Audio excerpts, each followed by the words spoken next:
meza za dhahabu, vitanda vya dhahabu. Moja dhahabu inauzwa ghali sana. Kale tu ambako wananunua kwenye harusi alafu wanavaa ni ghali sana. Ghali sana. Kasoro unapokuwa na kitanda cha dhahabu, unapokuwa na sahani za dhahabu, vijiko vya dhahabu, visu vya dhahabu, zile uma zile za kulia chakula za dhahabu.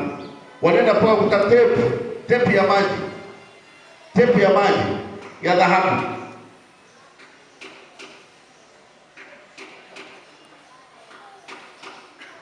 Juzi hapo ilikuwa kwenye mitandao, waziri mmoja kwenye serikali ya Ruto amevaa saa. Watu wakaitai, wakaipiga picha ile saa. Wakaenda polizia dukani, bei ile saa dola milioni 1.6. Dola moja shilingi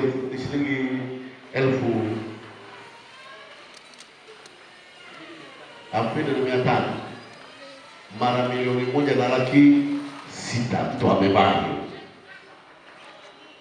Ilikuwa ni kashfa kubwa. Kule ilikuwa ni kashfa kubwa ya huyu nabii, na alizuiwa na serikali kuhubiri mahali popote. Mchumaji wa namna hiyo.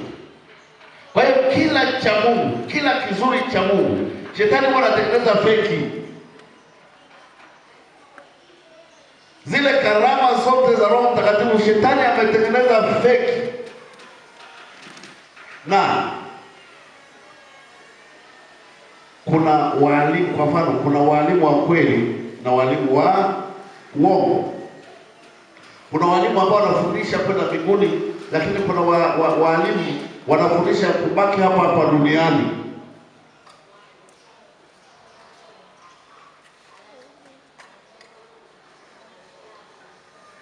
Kwa hiyo kuna mafundisho ya kweli na kuna mafundisho ya uongo.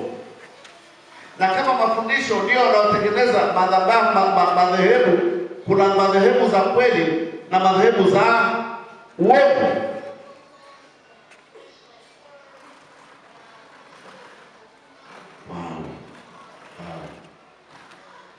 Moja nilitokea tu kafungua kwenye clip fulani, mtu alinitumia apostle fulani Afrika Kusini. Sikusikia nani mafundisho ya namna gani. Anafundisha tu kula majani kama ng'ombe. Nani ambao amekuwa hiyo clip au ni mimi? Watu wengine ambao wameiona. Yaani watu sijui amewaambiaje, watu wametoka kule kanisani wanakula majani kama ng'ombe. Sio wameambiwa kila majani watakuaje.